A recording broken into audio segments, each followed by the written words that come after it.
Bom dia, pessoal. Vamos acordar, né? Vamos reiniciar os trabalhos de hoje. Eu acho que a gente teve um dia maravilhoso ontem, de muita troca, muita aprendizagem. E é um grande prazer, uma satisfação estar aqui compartilhando as nossas experiências e as nossas ações aí colaborativas que a gente tem desenvolvido nessa região. Como a professora Tassiana mencionou, me chamo Simone Ataíde, eu sou professora associada do Departamento de Estudos Socioculturais e Globais e do Centro de Estudos Latino-Americanos e Caribenhos da Universidade Internacional da Flórida. É um nome grande, né, gente? Eu estou traduzindo aqui simultaneamente. E também sou professora visitante aqui na Universidade Federal do Amazonas, pelo programa Fulbright Amazônia, que eu vou estar falando um pouquinho desse programa e o que a gente tem feito na região. Acho que eu vou passar também para a Juliana, para a Marta. Pode chegar aqui um pouquinho mais perto, né? Não precisa ficar... por causa da tela. Tá bom. Vou passar para a Juliana, para a Marta e Nathaniel, que compõem também a equipe desse projeto, que a gente vai explicar um pouco para vocês hoje, para eles se apresentarem. Obrigada. Bom dia a todos. Primeiro, é um prazer e uma honra estar aqui e apresentar essa iniciativa para vocês. Então, eu sou pós-doc na Flórida Internacional, na Universidade Internacional da Flórida, e a gente está trabalhando nessa iniciativa que a Simone vai apresentar agora, aqui no Brasil, na Colômbia e no Peru. Espero que vocês gostem e que a gente possa trocar mais experiências depois disso. Bom dia a todos. Meu nome é Marta. Eu acredito que uma parcela que me conhece. Para quem não me conhece, eu sou formada em Engenharia Ambiental. Fiz mestrado em Sociedade e Cultura na Amazônia.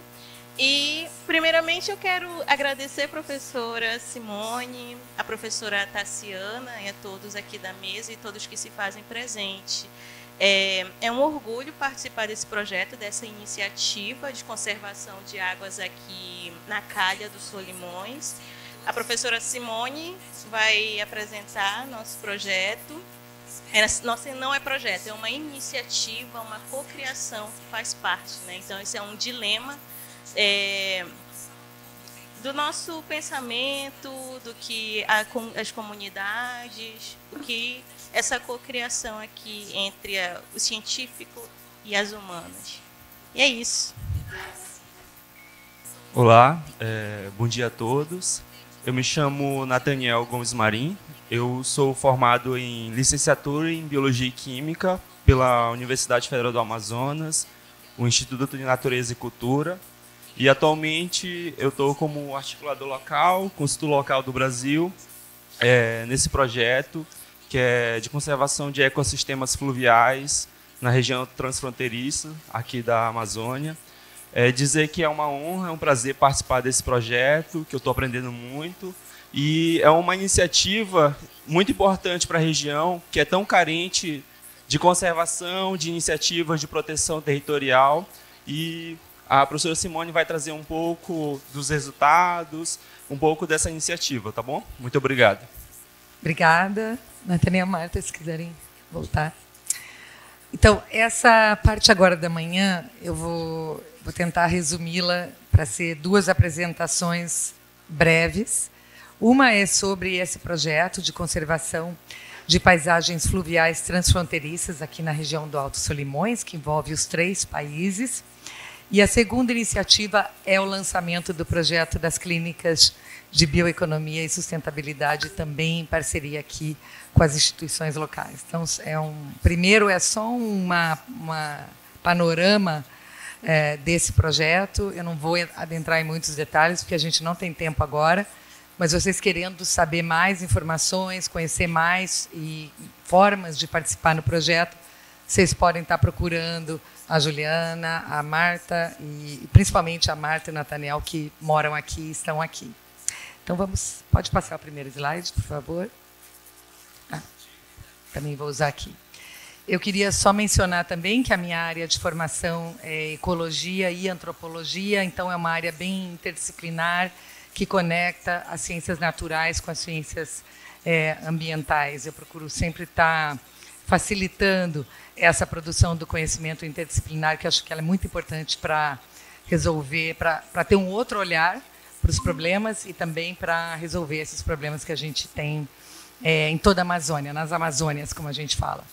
Então, a gente vai falar um pouquinho de paisagens bioculturais nas Amazônias. A gente está usando esse termo no plural, também coerente com o termo aqui, com o título do nosso workshop do Pactas, reconhecendo a diversidade que a gente tem na Amazônia, diversidade de conhecimentos, diversidade de paisagem, diversidade de ecossistemas e diversidade de, também, línguas, muitas línguas faladas, e toda essa diversidade também aquática, que muitas vezes é desconhecida da maior parte da população.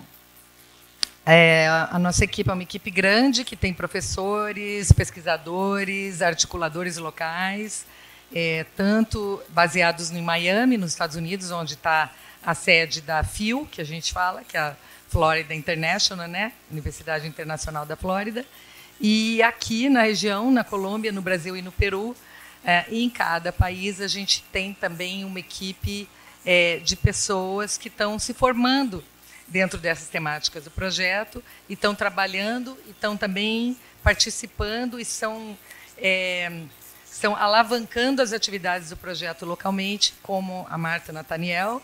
Na Colômbia, a gente tem a Andrea, que é uma colombiana, também articuladora do lado da Colômbia, e no Peru, a Fiorella, que está Bricenho, que trabalha também na região de Iquitos. Vou passar aqui.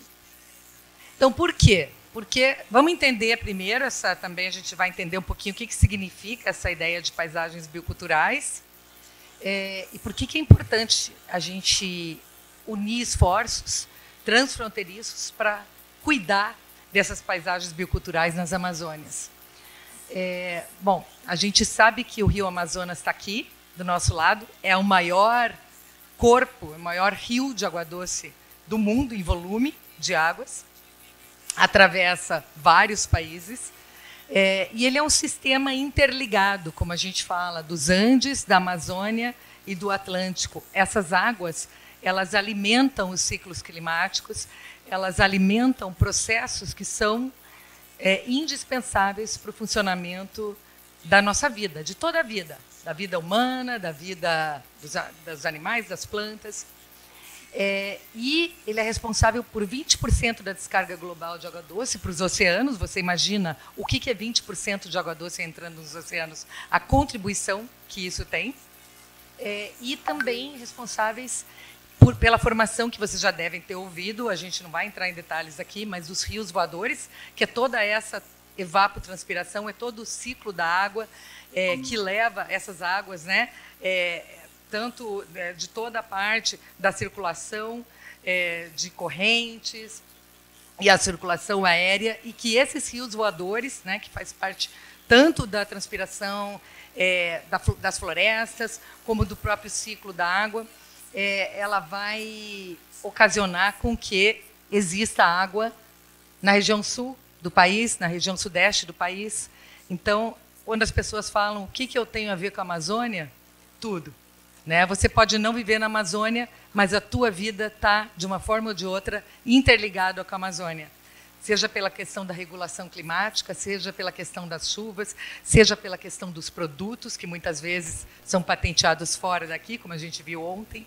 Então, a gente tem muitas conexões com a Amazônia, a gente pode até depois pensar quais são as conexões que a gente tem com a Amazônia, mesmo sem estar na Amazônia. Até lá, em Miami, tem conexões com a Amazônia, porque, às vezes, o desequilíbrio que ocorre aqui, nesse ambiente de rios, de mares, etc., causa uma superpopulação de algas, que chama sargassum, que ficam nas praias de Miami, e que as pessoas lá em Miami, chiques, né, elas não gostam daquele sargaço e tem que ficar limpando todos os dias, e é um desequilíbrio, também é um reflexo do desequilíbrio que está acontecendo aqui. Por outro lado, uma proteção deficiente dos ecossistemas de água doce, uma proteção formal deficiente. Quando a gente fala em Amazônia, muitas vezes a gente refere à floresta Amazônia. Vamos proteger a floresta. Mas e as águas? Alguém está se preocupando em proteger as águas de forma formal, de políticas coerentes, políticas transfronteiriças de proteção dessas águas? O que existe realmente concreto para a proteção das águas? Pouco. E se existem políticas, são pouco implementadas ou têm uma implementação deficiente e também pouca comunicação entre os diversos atores que fazem gestão ou que têm algum tipo de relação com a proteção, com a gestão, com o uso e com a governança dessas águas. Então, até essa questão da conectividade, que é muito importante. O Rio Amazonas, ele nasce... Onde é que nasce o Rio Amazonas? Alguém sabe?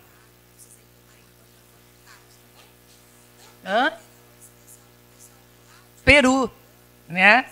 Então, ele está lá no Peru, as cabeceiras, como a gente fala, estão lá no Peru.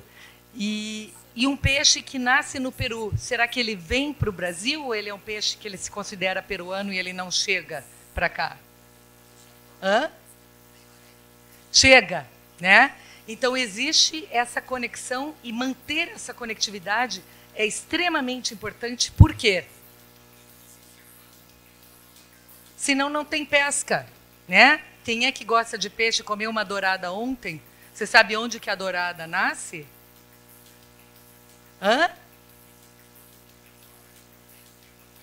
Pois é, a gente não sabe quase nada, né? Dos peixes que a gente come, das coisas que a gente se alimenta, a gente não sabe da vida desses peixes, a gente só come. Então, é essa conexão que a gente precisa fazer, não só ecológica, mas uma conexão biocultural, que é da nossa memória cultural, que está muito defasada, né? Quais os objetivos, então, desse projeto?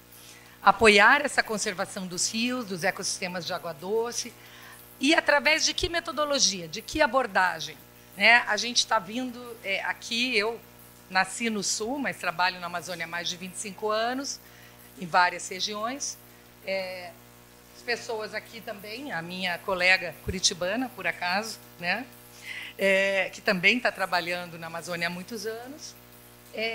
Mas a gente não está chegando aqui para chegar com um projeto pronto, né? Para colocar já um bolo todo mexido, já com todos os ingredientes, colocar no forno e depois oferecer. Não é isso, né? A gente quer fazer esse bolo junto, a gente quer colocar os ingredientes juntos, escolher quais ingredientes vão ser colocados e que quantidade de ingredientes e por que nós vamos usar esses ingredientes. Então, essa abordagem se chama cocriação ou coprodução de conhecimento, que é entender a realidade local através da perspectiva dos atores que a gente fala, das organizações, das pessoas que estão aqui, e a partir disso definir temas prioritários para a região, para que sejam feitas pesquisas locais, inclusive com o apoio de pesquisadores locais, apoiando as pesquisas dos pesquisadores locais para contribuir na conservação dessa região da calha principal do Rio Amazonas, que não tem uma proteção formal efetiva. Fortalecendo também as capacidades locais. Então, quais são as temáticas principais do projeto? A gente tem o que a gente chama de diversidade biocultural. O que é isso, né? A gente fala muito diversidade biológica, biodiversidade. Mas o que é diversidade biocultural? Alguém tem uma ideia do que seria diversidade biocultural? Já ouviu falar? Tem dúvida, né? Acho que tem uma dúvida. Então, ela é o nosso dia a dia. A diversidade biocultural está presente no nosso dia a dia. Tudo que a gente come faz parte da diversidade biocultural. São as relações entre a diversidade social e cultural e a diversidade biológica. Qualquer relação que você tem com a natureza, ela faz parte da diversidade biocultural, porque você tem a sua cultura. Você nasceu dentro de uma cultura específica, pode ser uma cultura indígena, pode ser um tipo de arcabouço cultural que aqui na Amazônia é diferenciado, que você está num ambiente diferenciado. Então, você está desenvolvendo junto com o ambiente e com a cultura. Todos os dias, a sua vida tem uma ligação com a diversidade biológica, só que você não se dá conta, né? Dessa ligação, dessa relação. Todas essas relações. Ela é uma coevolução, que a gente chama. A gente cresce junto. A mudança de hábitat, que é uma questão muito importante para para a conservação dos ecossistemas, das espécies de água doce, precisa ter os hábitats. E o que está acontecendo? Tem uma perda de hábitats por uma série de fatores, né? Qual o fator que está acontecendo hoje, que está causando aqui perda de hábitat, gente? Seca, né? Uma seca histórica que está causando a perda de hábitats. E a gente está entendendo essa perda de hábitats, como é que está acontecendo, como é que a gente enfrenta isso. Talvez um pouco, mas não de uma maneira organizada, não de uma maneira compartilhada. E a governança. Então, a gente precisa também, para proteger, entender como é que são feitas as tomadas de decisão, quem toma decisão, como é que se gerencia esse sistema, que políticas existem, que lacunas existem. Então, aí é toda essa parte dos atores, né? Que está sendo feito esse levantamento, então, no primeiro ano, dessa rede de atores sociais nos 3 países que, de alguma forma, estão relacionados com a tomada de decisão em relação aos ecossistemas. Então, a gente tem ali, né, as principais áreas de atuação na região de Iquitos, aqui de Loreto, no Peru. A gente tem aqui Letícia Tabatinga, essa fronteira aqui, que a gente, né, a tríplice. Na região de Tefé tem uma colaboração com o Instituto Mamirauá. E na região de Manaus tem várias instituições que são também relevantes para essa governança e que ficam sediadas fora aqui da região da Tríplice Fronteira. Essa abordagem de paisagens biculturais, o que ela significa, então? Qual é o objetivo, né?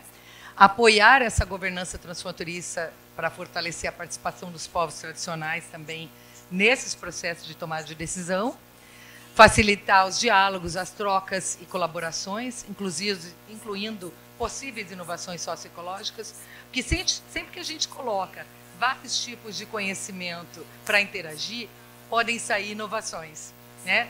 Porque quando você coloca o diferente para pensar um problema comum, vem inovações. A inovação ela está na borda dos sistemas de conhecimento, ele está nesse contato, né? E a cocriação conhecimento transdisciplinar, ontem a gente falou aqui, né, da transdisciplinaridade, vai além das paredes acadêmicas, além, né, dos conhecimentos acadêmicos convencionais, para incluir outros atores no processo de criação do conhecimento, incluindo saberes indígenas e ciência ocidental. E aqui algumas experiências de saberes tradicionais e inovações que a gente já identificou aqui na região, né? Alianças, redes e colaborações. Por exemplo, tem uma rede internacional de conservação de botos, né, que é muito importante você estar olhando para o boto de um olhar pan-amazônico. Eu acho que aqui um grande desafio e, ao mesmo tempo, uma grande riqueza que vocês têm. E esse tema transversal da Tríplice Fronteira é muito importante, o que vocês estão fazendo aqui. Porque toda a experiência pan-amazônica, ela precisa de algo que está acontecendo no território. Ela não é só lá na política, né? Lá nas decisões da cúpula internacionais, ela tem que estar acontecendo no chão também. O monitoramento participativo, as coalizões, como eu falei, a sociobioeconomia, a gente vai falar depois um pouco do lançamento do projeto que a gente tem, e toda essa parte cultural e o papel dos jovens, que a gente quer fortalecer muito nesse projeto. Tem aqui jovens, né?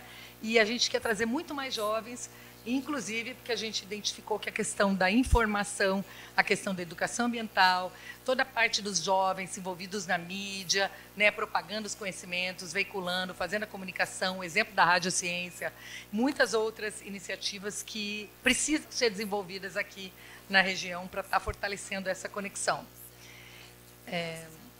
Aqui é só fotos do trabalho da equipe em várias localidades, a Associação das Mulheres lá na região de Belém dos Solimões. O que a gente fez no primeiro ano? Todo um mapeamento de atores sociais, como eu tinha falado, pessoas que estão trabalhando na conservação, na gestão, na governança das águas e dos ecossistemas aquáticos. Tem feito entrevistas, conversas, reuniões, levantamentos de literatura nos vários países. A gente está juntando agora todo esse corpo de informações que foram levantadas pela equipe do projeto para sintetizar, e a gente espera que no início do ano que vem, né, a gente não vai dizer exatamente uma data, mas no início do ano que vem, provavelmente fevereiro, março, a gente já vai ter condições de voltar aqui e apresentar esses resultados para poder pensar quais são realmente ações prioritárias para a região que a gente pode estar fazendo junto a partir desse panorama que está se levantando no primeiro ano. Acho que era isso, essa primeira apresentação desse projeto. Aí, se tiverem algumas perguntas específicas, queria agradecer todas as instituições regionais que têm feito parte, agradecer também o financiamento da Fundação MOR e dizer que estamos abertos aí a perguntas e também vocês querem saber de que forma participar, todos são bem-vindos a estar participando dessa iniciativa. E eu posso abrir um pouco para perguntas rápidas e depois partir para a segunda apresentação. Podemos fazer assim? Obrigada, então, gente. Bom dia, Simone. Bom dia aos colegas que estão acompanhando a partir de Benjamin Constant. Eu acho que é uma pergunta que também é propositiva, no sentido de compreender, a partir das articulações institucionais que são realizadas, como é que essa proposta ela se apresenta pensando o impacto na região da Tríplice Fronteira, né, em médio e longo prazo. Acho que isso aí é uma questão, né, a partir dos objetivos que você apresentou de maneira muito interessante. E a outra é como que essa articulação interinstitucional, inclusive com a gente, né, com as universidades, com os grupos de pesquisa, tem se aproximado ou não, né, ou se ainda é uma proposta de maior aproximação com as organizações da sociedade civil. Né? Eu estou falando das organizações indígenas, estou falando de outros setores que são importantes também, né, e que são deles, e a partir deles e com eles, né, é que nós dialogamos na sistematização dessas informações, na produção de dados, e considerando, claro, que nesse contexto regional de Tríplice Fronteira, isso também, a produção dessas informações, ela tem um potencial de gerar impacto, sobretudo para pensar não só no campo da ciência, do desenvolvimento regional também, da inovação, mas também em outras questões que envolvem, por exemplo, segurança pública, que envolve segurança alimentar, que envolve uma série de outros elementos que estão presentes, circulando, né, ao redor dessas ações. Então, acho que é importante compreender um pouco, então, nesse sentido, acho que são duas perguntas, né?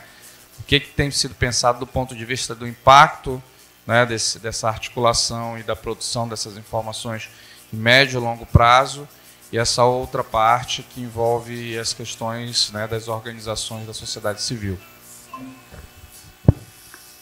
Muito obrigada, Pedro. Muito importante a sua pergunta. Eu vou falar e depois, se vocês quiserem também fazer algum comentário. Então, o que a gente... Por isso que a gente fala até que é uma iniciativa, né? Ela tem, inicialmente, uma previsão de 3 anos. Então, o primeiro ano é todo esse mapeamento, é entender a realidade, é conectar com os atores, é entender as preocupações, é entender como, né, que tipo de ações podem ser relevantes para a conservação, para a gestão das paisagens aquáticas aqui, dos ecossistemas. O segundo ano vai para a parte de, vamos chamar, pesquisas aplicadas e atividades de cocriação de conhecimento, apoiando organizações locais, inclusive, nessa temática. Eu vou dar depois, acho que vou dar 2 exemplos, tá? Só bem concretos.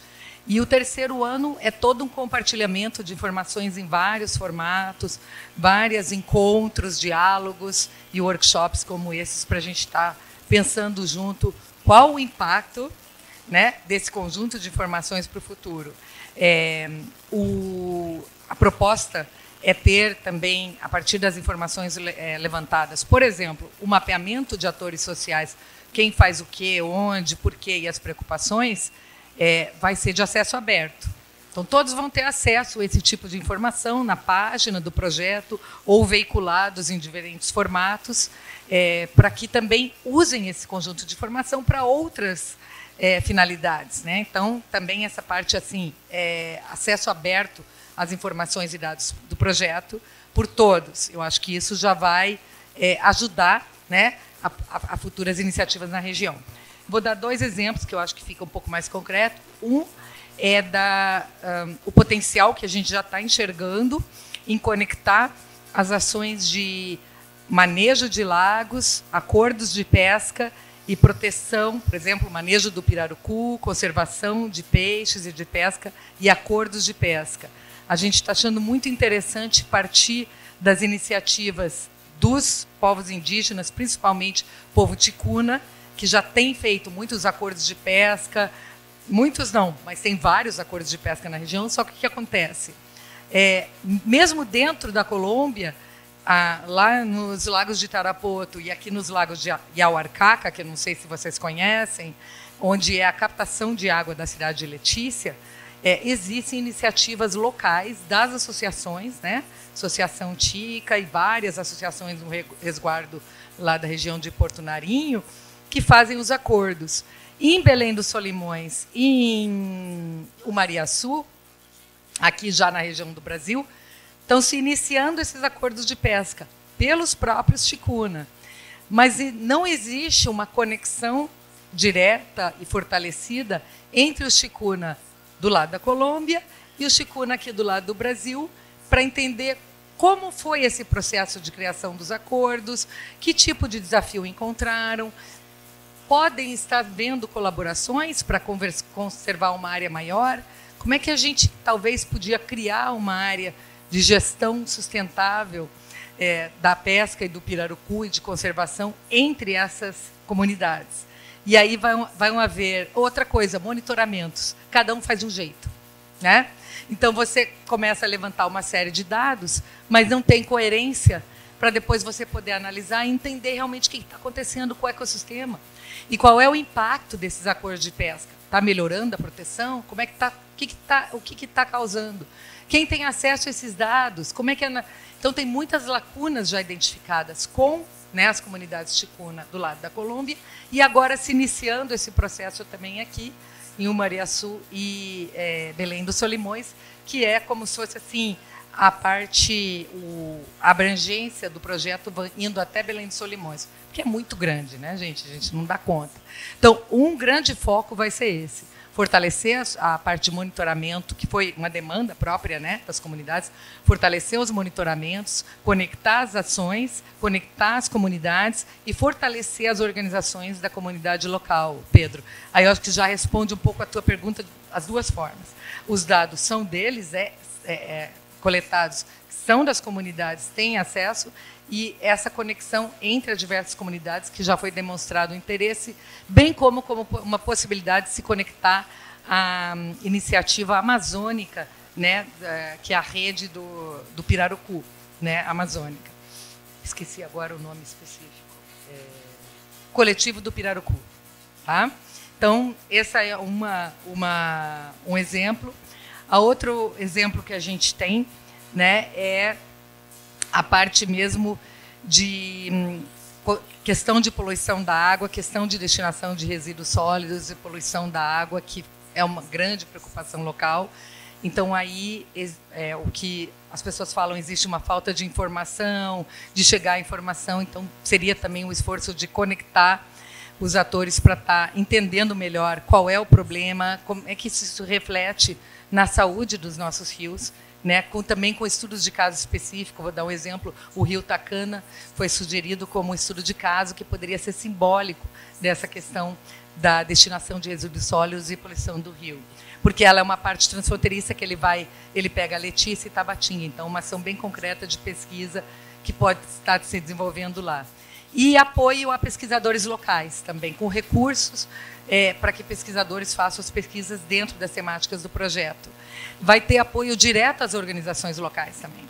Então, para fazer as ações que eles estão precisando, de monitoramento, de fortalecimento, mas sempre em interação. Então, convite a outras comunidades, a outros líderes que venham a aprender, que venham a se somar, e isso dentro também dos ambientes de universidade, com formações, com palestras e capacitações que vão estar acontecendo sobre essas temáticas, trazendo, né, os resultados dessas pesquisas locais, inclusive, para dentro das universidades. Isso tudo vai se concretizar mais a partir do ano que vem, Pedro, que dentro do arcabouço do projeto. Não sei se querem complementar com alguma coisa, um outro exemplo. É isso. É porque é grande, né? E a região também é grande. Então, a gente não dá para trabalhar sobre tudo. Então, a gente identificou já algumas questões. Questão de segurança, crime organizado, a gente não vai tratar, né? Porque é uma preocupação, mas não é diretamente afeta, claro, os ecossistemas, mas é uma questão muito delicada e a gente vai tratar de questões mais de realmente apoiar as iniciativas das organizações locais e das comunidades locais e as demandas. Alguma outra pergunta? Primeiro, parabéns, né, a todos e todas aí na mesa pela iniciativa. Simone, a gente ouve muito sobre a correlação entre bioeconomia e saúde, né?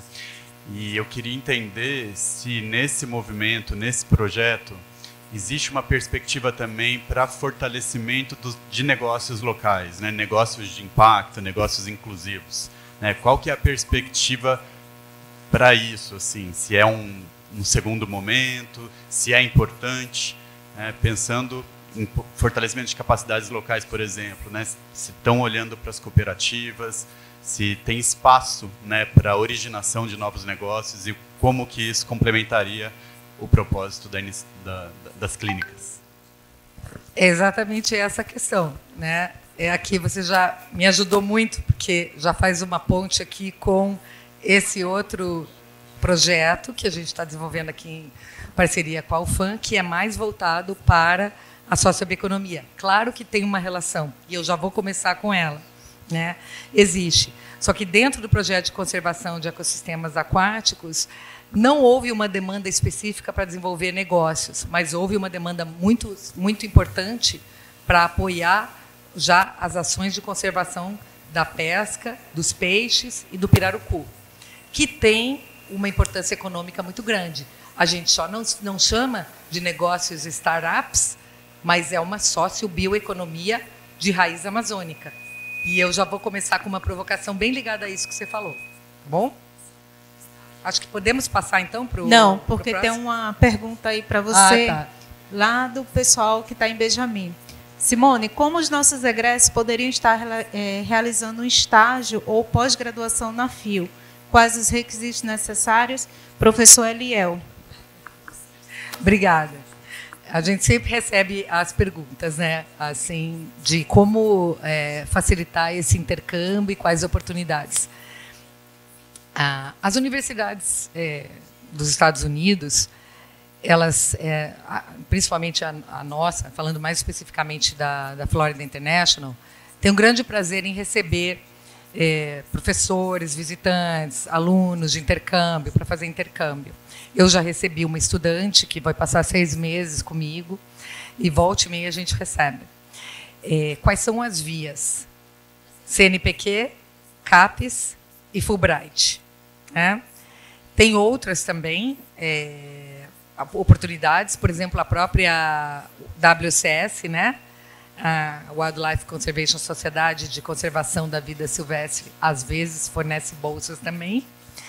Então, você tem que entrar num processo onde você consiga uma bolsa do governo brasileiro para estudar lá, e aí existe um apoio de lá, de diversas formas, apoio à realização de disciplinas, espaço para trabalhar, acesso a toda a parte de biblioteca, todos os recursos que você pode ter lá.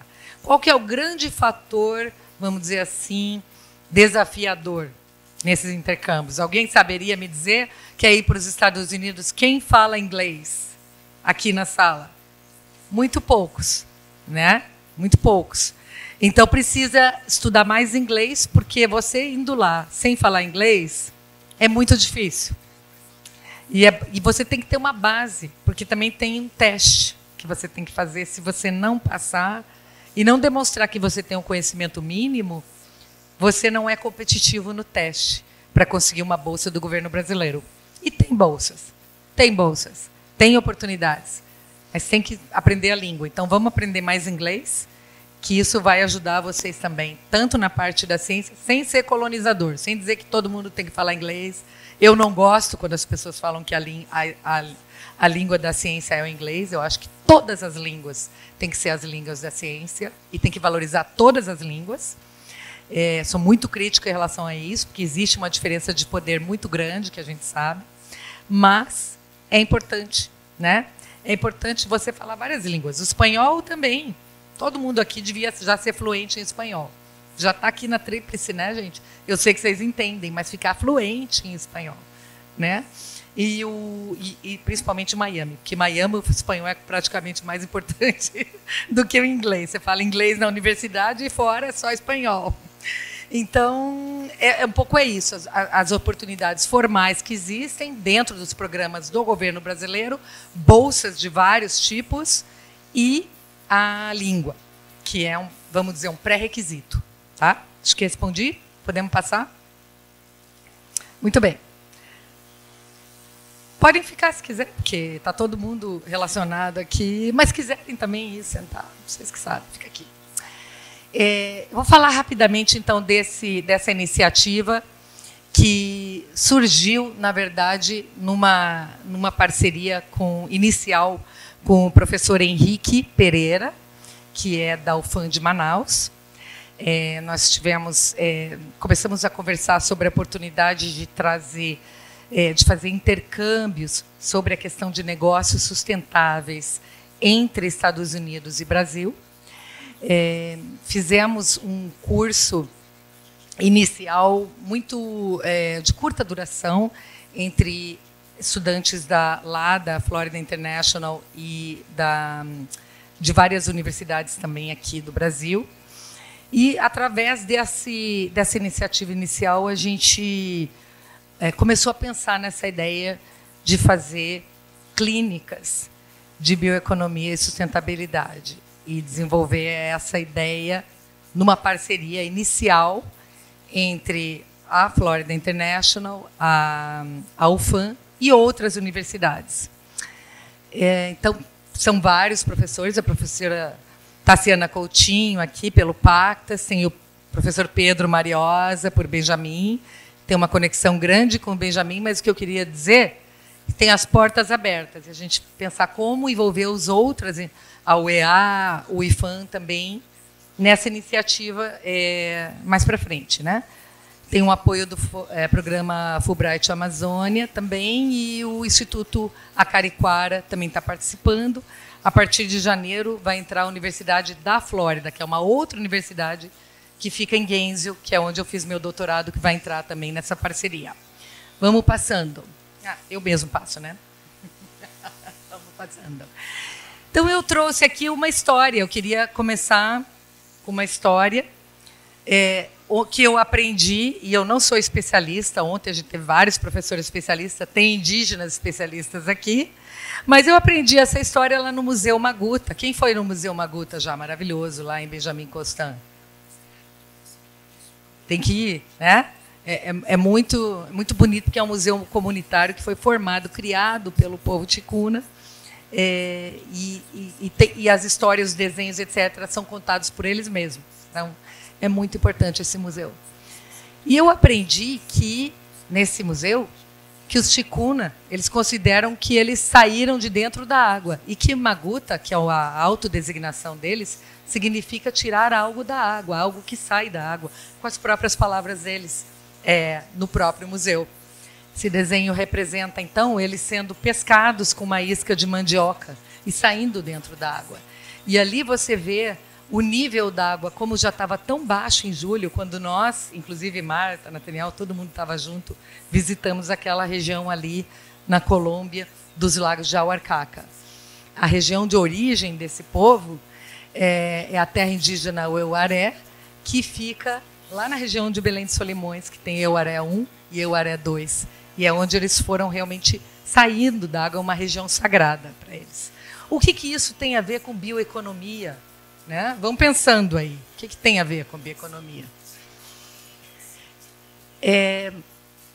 A gente sabe que ontem o líder Ticuna, que falou aqui, né, na abertura, o que ele mencionou? Alguém lembra? Alguém prestou atenção? O que ele falou primeiro que era importante em termos de economia local?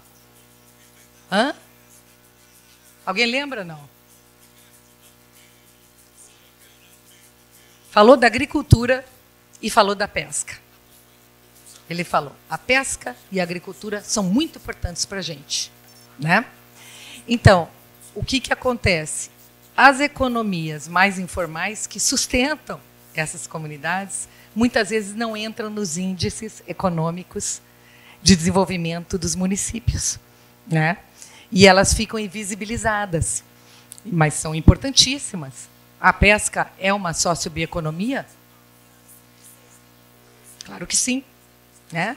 Então, eu quero trazer uma visão de sociobioeconomia, das sociobioeconomias, no plural, que é diferente, ou é diferente não, é uma outra visão, né, que existe, e que ela é muito importante. E que não é só a economia das startups, da inovação, da biotecnologia, que também é importante. Mas não vamos nos esquecer da economia, as economias, que sustentam os territórios. Né? E dentro dessas economias que sustentam os territórios, tem inovações, tem muitas inovações. Mas, não, inovação é só no laboratório. Né? Vou criar uma enzima lá, a Luciana vai lá, cria uma enzima, é uma inovação. Não. Tem inovações sociais. Acordos de pesca é uma inovação. Né?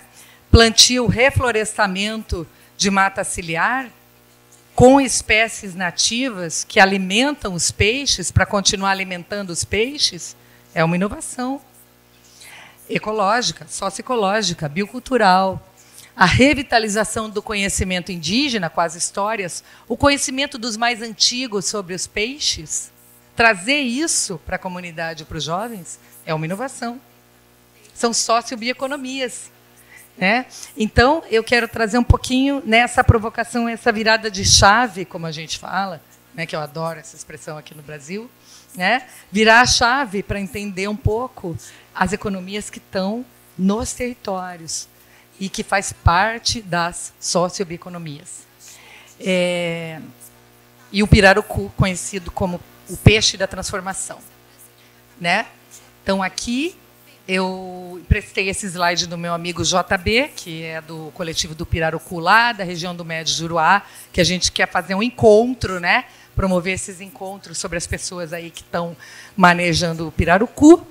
E ele fez com inteligência artificial esse desenho, mostrando um lago protegido e um lago não protegido. Qual é a diferença que vocês veem do slide de lá e daqui? Qual é a diferença? Hã? Que? Do lado de cá não tem pirarucu, do lado de lá tem pirarucu. Que mais que tem do lado de lá?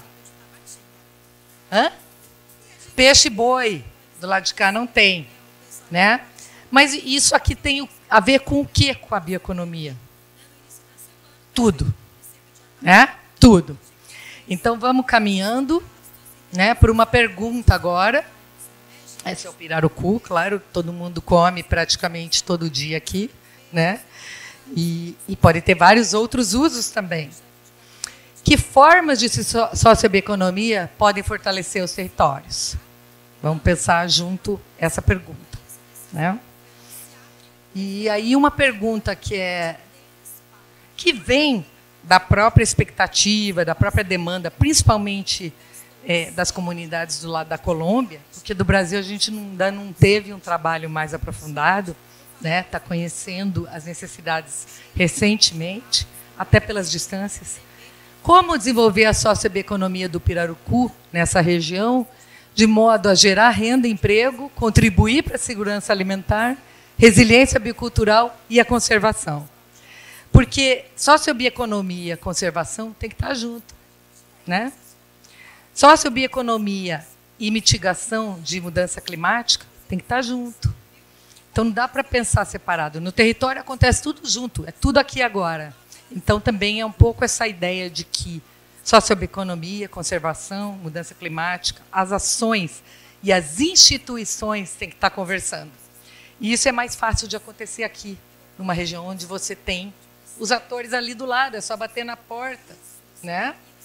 Mas muitas vezes as portas não têm uma capilaridade, as portas, você tem que forçar às vezes, né, para poder abrir essas portas. Aqui a maior diversidade de peixes do mundo, vocês estão vendo em amarelo ali, toda aquela faixa em amarelo. O que é aquela faixa em amarelo ali? Ó? O que é isso aqui, essa faixa? Hã? O rio Amazonas é a calha principal. E essa calha principal, já do outro projeto, está vendo como tem relação? No outro projeto já se viu que não está tendo conservação formal. E, em amarelo, olha a quantidade de espécies. Não dá para ver que está pequenininho. Você consegue ler ali, Marta? 1.000 e pouco a quase 1.500 espécies, maior diversidade do mundo. Do mundo. Principalmente na calha principal. Se eu for uma dourada, né? Quem sabe eu queria ser uma dourada na próxima vida, né? Se eu fosse uma dourada, né? Eu ia nascer ali, aqui, eu ia andar a vida inteira viajando, né? Viajando pelo Rio Amazonas. Até lá eu ia me tornar uma adulta. E na hora de reproduzir, eu tenho que voltar para casa para ter os meus bebezinhos douradinhos. Então, eu tenho que voltar para casa para ir lá, perto do Rio Maranhão, no Peru, para me reproduzir. Né? Só que é difícil. A vida da dourada é cada vez mais difícil. Né? Tá que nem a vida do humano. Por quê? Porque os humanos também foram pescados, que nem os ticuna, né? São peixes. Então, você imagina, quando você não tem mais peixe, como é que fica a cultura? Como é que fica a identidade de um povo que se considera um povo da água? Né? Então, isso é a diversidade biocultural. E a socioeconomia não pode negar ou deixar de olhar para isso. Né?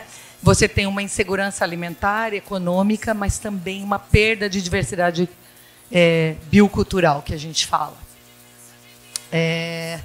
Quantos peixes você sabe nomear?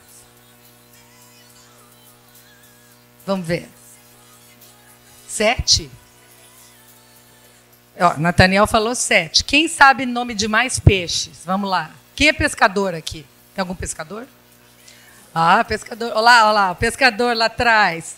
Quantos peixes você sabe? Mais ou menos. Dá nome. 20? Talvez mais, né? Quem é pescador sabe muito. Mas é só pescador que tem que saber nome de peixe? Não? Por quê?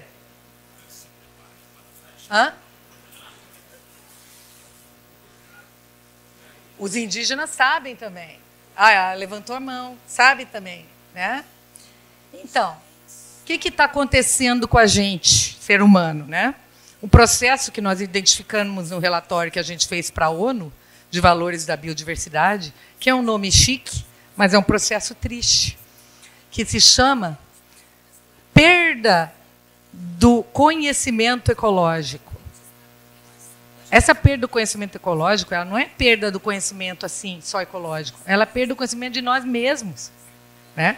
A gente não sabe nome de peixe, é como a Luciana está falando. A gente não sabe nome de peixe, a gente não sabe nome de árvore.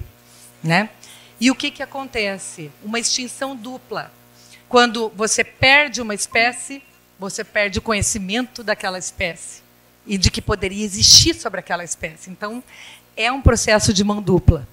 A gente tem uma amnésia biocultural, a gente não sabe, não lembra, não vai nos lugares. Né? E isso é muito preocupante com as nossas crianças e os nossos jovens, que não estão conhecendo esses ambientes. Muito pior nos grandes centros.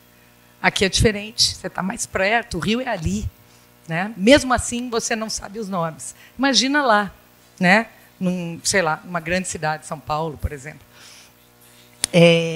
A capacidade de conhecer, nomear as espécies, saber os processos, é uma perda linguística e é um importante ponto de inflexão da comunidade. Sabe ponto de não retorno? Ele fala, a Amazônia é ponto de não retorno. A humanidade está também no ponto de não retorno do conhecimento, que está perdendo um conhecimento muito rápido. E isso é uma injustiça intergeneracional. Quando você perde as espécies, o teu filho não vai conhecer um mundo cheio de espécies de peixe lindo, com mais de 1.500 que tem aqui, né? Então, valorizar isso é muito importante. Então, assim, o que a clínica tem a ver com isso? O que a sociobioeconomia tem a ver com isso, né? Então, a proposta das clínicas, essa pergunta que a gente fez do Pirarucu, ela podia ser uma pergunta para ser resolvida dentro de um ambiente que a gente está chamando de clínicas, que nada mais é do que uma iniciativa de aprendizagem colaborativa para resolver problemas concretos das realidades locais, trazidos pela realidade local, trazido pelas comunidades.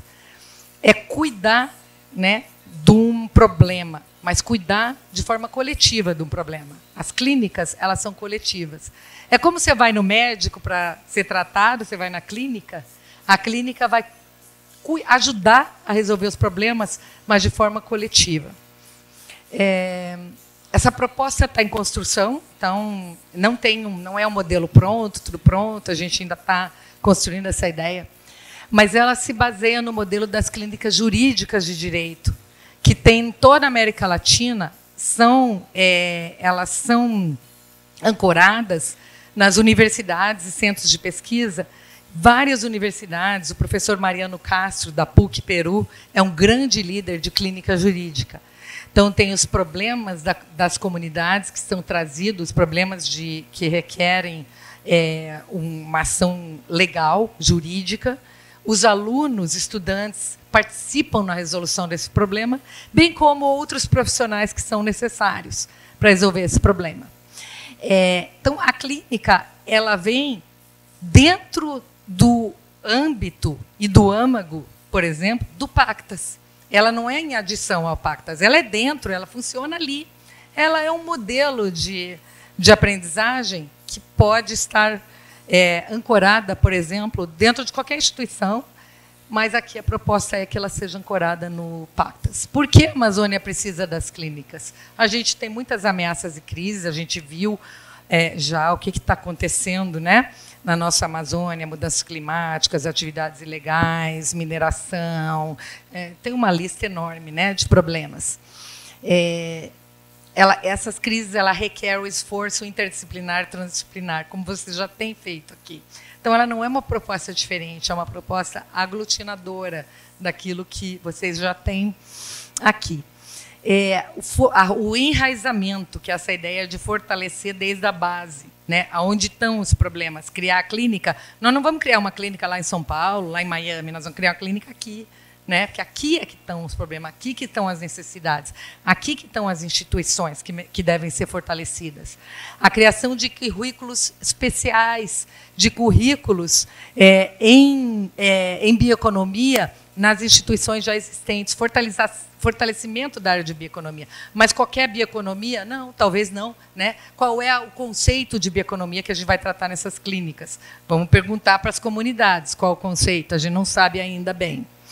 O funcionamento em rede com aprendizagem transdisciplinar e a formação de recursos e habilidades locais para atuar na valorização e proteção dos territórios e impulsionamento, a partir dos territórios, das sociobioeconomias locais. Aqui você tem uma série de problemas e tem essa pergunta provocadora. Bioeconomia é sustentabilidade? Ela pode ser, mas ela pode não ser também, né? Ela pode não ser, porque se for uma biotecnologia que tira o conhecimento tradicional, não reconhece, faz uma patente na China, como a Luciana falou, será que isso é sustentabilidade? Patentear as espécies amazônicas lá na China, sem deixar nada na região? Não é sustentabilidade. Então, é importante saber que bioeconomia não é sinônimo de sustentabilidade. Você tem que definir o que você quer com a bioeconomia ou sociobioeconomia. Muitas ameaças, como a gente falou, né? Inclusive várias aqui que a gente percebe na região. com a perda da segurança hídrica, a violação dos direitos, a perda da diversidade biocultural e dos meios de subsistência. Essa ideia da diversidade biocultural, aqui você tem o relatório do painel científico para a Amazônia, está disponível em português, na página do SPA, que a gente comentou, onde você tem todo um compêndio da situação atual da Amazônia, e aqui um mapa para você ver a importância das terras indígenas e das áreas protegidas na conservação da Amazônia. E essa ideia da paisagem biocultural, da coevolução entre ser humano e natureza. Há uma coevolução física, social, cultural, genética e linguística. Aqui fica difícil ver, mas por que as clínicas? Estou respondendo ainda essa pergunta. Aqui tem esse trabalho que foi desenvolvido pelo Climate and Policy, a iniciativa Clima e Política da PUC do Rio, que mostrou que a bioeconomia tem 3 vertentes: a biotecnológica, a biorrecursos e a bioecológica. E onde que está a sociobioeconomia? Ela está só aqui na bioecológica e ainda com um monte de lacuna, né? Então, é muito importante trazer muito mais a ideia da sociobioeconomia defendida, né, e demandada pelos povos indígenas e comunidades locais, para esse monte de política que já existe, só que muitas vezes desarticulada, e as políticas que conflitam uma com as outras, porque não tem uma visão coerente de bioeconomia que respeite os direitos humanos, os direitos territoriais e a diversidade biocultural da Amazônia. Então, tem várias propostas, tem várias iniciativas, mas realmente falta um corpo mais coerente de políticas de bioeconomia para o Brasil e para a Pan-Amazônia, que realmente veja essa realidade e que garanta esses direitos, inclusive direito de conhecimento, de línguas, etc. Porque não dá para fazer uma bioeconomia que destrua ou que não contribua para, por exemplo, preservar o patrimônio linguístico da Amazônia, né? Então, um pouco essas ideias e a questão que as perspectivas e demandas dos povos indígenas muitas vezes não estão representadas nas políticas existentes e também muitas vezes não há uma participação mais efetiva deles nessas políticas, né? Mesmo após a cúpula, né? Na cúpula algumas pessoas aqui estavam lá na cúpula, teve muita ênfase para a bioeconomia, tinha 1000 eventos de bioeconomia, um paralelo do outro. Um nessa sala, um na próxima sala, nessa sala. Todo mundo falando de bioeconomia, mas será que estavam falando a mesma língua, né? Então, a gente percebeu que existe uma série de desafios depois da cúpula, que é falta desse entendimento claro, agendas concorrentes, duplicação de esforço, duplicação de financiamento, e uma participação limitada dos povos indígenas e comunidades locais. Você tem uma diversidade enorme. Essa aqui é a AgroUFAM, em Manaus, que eu visitei em julho também. Uma diversidade enorme. Então, tem, claro, um desafio enorme, porque a gente tem diversidade de produtos e há diferentes necessidades. E aí as clínicas elas vão para resolver um problema de cada vez, estudos de caso, né? Elas dão conta, e aí desse conjunto de estudos de caso, desses problemas, você pode estar contribuindo para visões mais coerentes, inclusive políticas públicas a partir dos territórios. Ela se conecta a esse programa Fulbright Amazônia, que é o primeiro da Fulbright, essa instituição, essa organização que fica baseada e ela é apoiada pelo governo dos Estados Unidos, onde financia pesquisas, pesquisadores de vários países. Eu sou parte da Fulbright, mas eu sou, como é que é? Uma parte assim, eu sou americana brasileira, mas claro que eu sou brasileira, né? Mas eu tenho cidadania, porque casei com americano, então eu concorri pelos Estados Unidos e não tirei vaga de nenhum brasileiro para participar da Fulbright, tá? Só para deixar bem claro. Que eu tirei vaga de um americano, mas eu sou americana, pago imposto, também tenho direito, né? Então, aqui vai incluir o quê? Visitas de 6 semanas nos locais onde eu vou ficar aqui, a partir do ano que vem, trabalhando com a professora Tassiana, com todos vocês, para a gente montar esse curso e estar formando os estudantes. E aí eu abro um convite para a UEA, depois a gente pode pensar, né, Tassiana, como envolver a UEA também, a gente vai conversar mais para frente, como a gente ampliar essa oportunidade, porque vai ser online e também presencial, né? Vou explicar depois um pouquinho. E uma coisa legal do Fulbright, é o primeiro, Fulbright Amazônia é o primeiro desse tipo, é que ele é pan-amazônico, então você tem uma visão de pessoas dos diferentes países amazônicos, né? Aqui é o João, ó, Campos Silva, trabalha no Juruá, um dos brasileiros. Essa aqui é a minha amiga do Suriname, trabalha cadeia de açaí no Suriname. E aqui é o Carlos Del Cairo, aqui da Javeriana, em Bogotá. Né? Enfim, não vou explicar todos, mas você tem essa diversidade. As temáticas são saúde humana e ambiental, bioeconomia e sustentabilidade e mudanças climáticas. E tem esse grupo de trabalho nosso, em bioeconomia, que tem essa pergunta, né? Como construir a bioeconomia coerente com os princípios de justiça social e sustentabilidade, para melhor prestar serviço aos territórios, aos municípios. Como promover o alinhamento entre biotecnologia e justiça social no desenvolvimento da bioeconomia na Amazônia? Essa é uma pergunta do grupo de trabalho da Fulbright, que também a gente aqui nas clínicas pode estar ajudando a responder. Né? Os locais, já quase terminando. Aqui os locais iniciais, também mostrando a capilaridade aqui, eu acho que mostra todas as sedes da UEA, em todo o estado do Amazonas, e as sedes da UFAM. Inicialmente, o FAM Manaus, o FAM Benjamin Constant.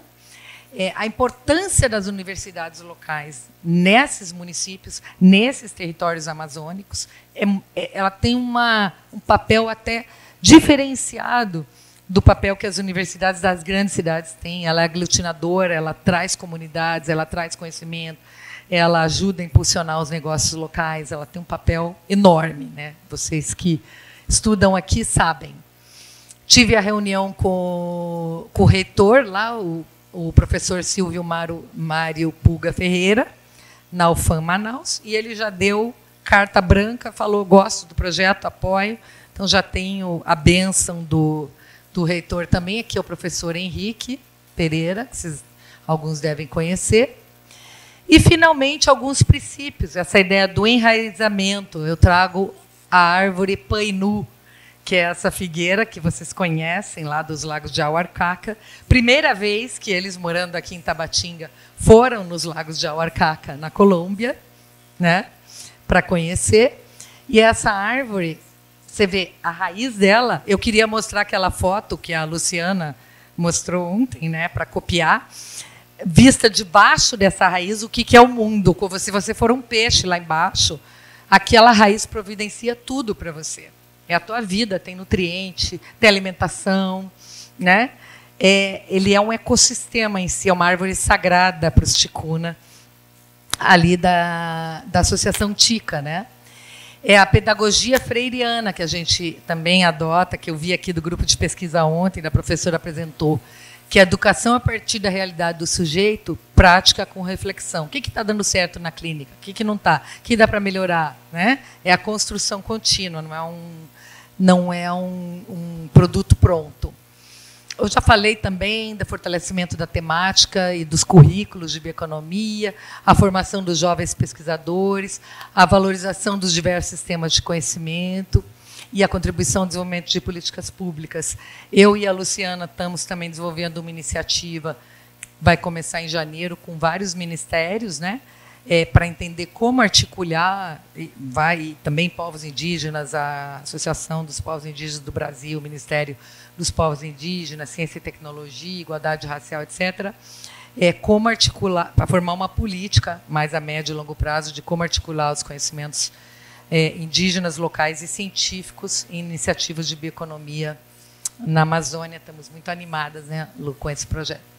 Então, o que vai ser na prática? Agora é o final. É um curso híbrido, de abril a julho de 2024.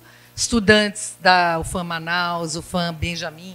Aí eu pus integração, o EA, o IFAM, como é que é, né? Como que a gente também pode abrir vagas, não vão, assim, para participação online é ilimitado. Agora, aqueles que vão trabalhar nos problemas, nos estudos de caso, tem que ser uma quantidade menor, mais ou menos 30 estudantes.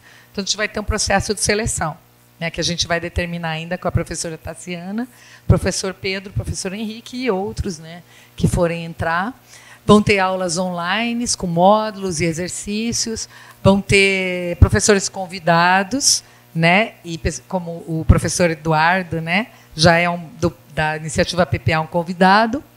Os alunos vão apresentar projeto e desenvolver projetos em conjunto, endereçando o estudo de caso a um problema específico trazido pelos territórios. E alguns dos estudos de caso continuarão a ser desenvolvidos e podem até se tornar projetos apresentados a potenciais aceleradores ou financiadores. E o processo é avaliado continuamente. E a gente está também, claro, continuamente buscando mais financiamentos adicionais e tal, mais oportunidades de editais para continuar fortalecendo esse processo das clínicas. Acho que eu falei demais, mas deixei meu recado. Queria agradecer a todo mundo, principalmente também a professora Tassiana, ao FAM, ao EA, ao IFAM e todas as instituições aí que têm apoiado o Pactas, que é esse grande aglutinador dentro dos quais a gente vai desenvolver essa primeira proposta de clínica para a Amazônia. Obrigada. Ara Matsés, o Inevi Matsés, atrás no Git, vai do Javariano Guinevi. Professora Tassiana Skit, Pedro Raposo Skit. Aí sei no Matsés Nevi. Ara isso com nós. Então, bom dia. Meu nome é Gilson Mayuruna, lá do Javari. Quero agradecer o Pedro Raposa, a professora Tassiana e demais mestres que estão aqui. Dizer que nós estamos falando nossa língua. Parente Maruba, que está aqui atrás de mim, que é a Silvânia, né? A gente fica muito feliz. Só queria comentar assim, com vocês aqui, quando a professora apresentou que o povo ticuna surgiu dentro da água. Nós somos...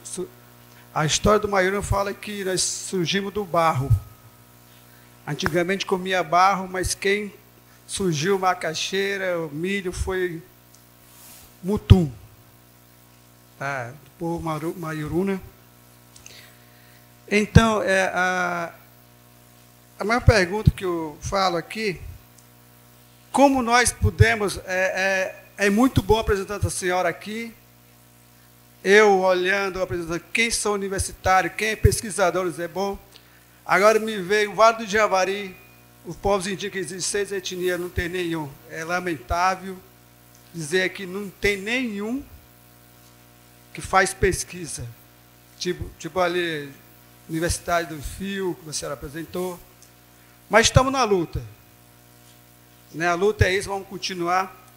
Agora, como que a gente poderia, assim, não tem um mestre nenhum, o povo Mayuruna aqui para dar aula de vocês, como a senhora está dando palestra, né? Na língua Mayuruna. Se eu falar minha língua toda aqui, como é que a gente sobrevive? Quem vai traduzir? Ninguém. A mesma coisa que a senhora falou que tem que saber falar inglês nos Estados Unidos. Né? Então, quando a senhora fala assim, manejo de pirarucu, o povo Canamari iniciou o manejo de pirarucu. Nós cuidamos do nosso território do Vale do Javari, através do Univaja, né? E eu queria convidar os pesquisadores que estão aqui, universitários, como chegar até nós, como falar a experiência que vocês têm visitado no Peru, Ticuna, o Brasil aqui, né? Nós, primeiro, povos indígenas do Canamari que já começou a manejar pirarucu do Vale do Javari. Né? Por que nós pensamos nisso? Porque existiam muitos invasores, tendo muitos série de peixes que você mostrar aqui. Qual é o maior desafio no Vale do Javari? Exatamente que vocês queriam, nós queríamos estar como eles aqui estão aqui, juntamente com vocês. Né? O Vale do Javari precisa mais atenções, como educação, né? Para nós estar junto com vocês, que não é a UFAM, né? Essa é uma coisa que eu peço, porque a educação que é prioridade do Vale do Javari. né? A gente precisa mais atenção do Vale do Javari, tanto o governo municipal, que ajuda nós, né? Estamos aqui, o nosso sonho é para exatamente estar com vocês, compartilhando com vocês, dizer que está aqui o pesquisador do Maiuru, Ana Maria, e Colina e os curubos, esse aí que tá bom? Bom dia a todos. Bom dia a todos. Para quem não me conhece, me chamo Silvana Marubo. Temos um coletivo de mulheres, professora Tassiana, lá em Atalaia do Norte, na qual a gente fortalece na agricultura familiar, na venda do artesanato. E ontem, eu assistindo a palestra da professora Luciana, de todos que apresentaram, aí abriu a minha mente como mulher, porque esses cursos, essas oficinas, eu fico aqui perguntando da professora Tassiana, professora, vai ter quando? Que assim, é muito importante, porque a gente não está em faculdade, a gente não tem nenhum curso, mas quando a gente vem para um curso desse tão importante, a gente fica feliz, fica contente de aprender e de levar para nossas mulheres. Eu quero aqui falar um pouco do que nós fazemos. Ontem foi falado de reciclagem dos materiais. Então, assim, nossas mulheres povos Marubo, elas fazem esses trabalhos na reciclagem.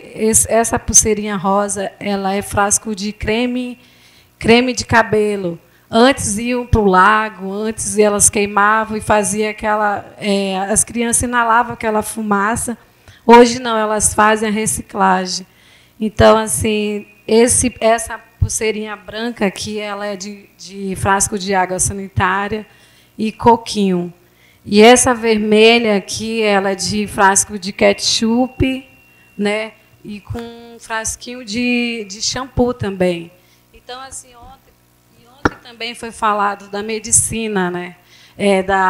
Do bio... Está aqui a professora. Nós também temos nossos remédios.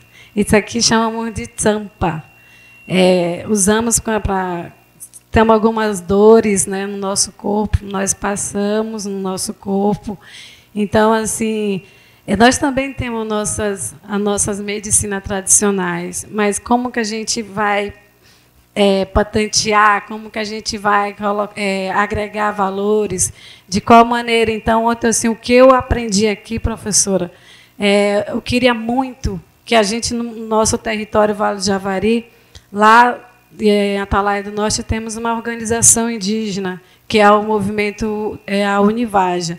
Então, assim, eu convido todos os pesquisadores que estão aqui, que não só eu, nem como o Gilson, mas eu queria que vocês fossem fazer essa palestra para os nossos povos lá dentro, porque os nossos jovens, eles estão saindo das comunidades para vir para a cidade, e assim, esses cursos seria muito importante para eles, porque muitos professores ainda não chegaram à universidade, eles estão tentando, porque a língua do branco é muito difícil, a gente aprender o português, aprender a matemática, a ciência, a biologia, química, para nós indígenas é muito difícil. Então, assim, para chegar aqui numa universidade, palestrar, entender, então, assim, é muito difícil para eles. Então, poucos indígenas do nosso território estão chegando às universidades.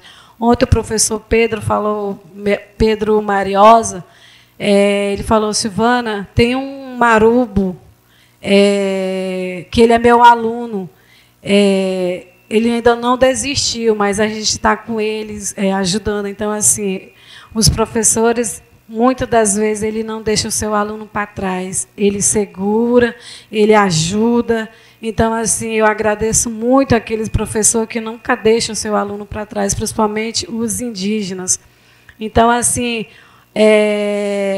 eu faço esse convite a todos vocês para a gente estar ali palestrando, conhecendo muito melhor, porque eu sei que é difícil nossos parentes virem do nosso território para Tabatinga, para chegar aqui na universidade, assistir uma palestra dessa, um mini curso, um curso que é tão importante, mas eu queria que a universidade fosse até nós, a UFAM, o EA, entender um pouco mais, conhecer mais o pessoal do Vale do Javari, como o nosso cacique Gilson falou. Nós estamos esquecidos. Somos 7 povos ali dentro do nosso território. Temos isolado, temos os Canamari, Matissés, Marubo, Culinapano, né? Então, assim, são vários povos em um só território, né? Então, assim, a gente quer muito que vocês cheguem até lá, e nossas mulheres também, para vocês conhecerem. Então, é isso, a minha fala para vocês. Muito obrigada, porque isso, para mim, é muito importante. Obrigada.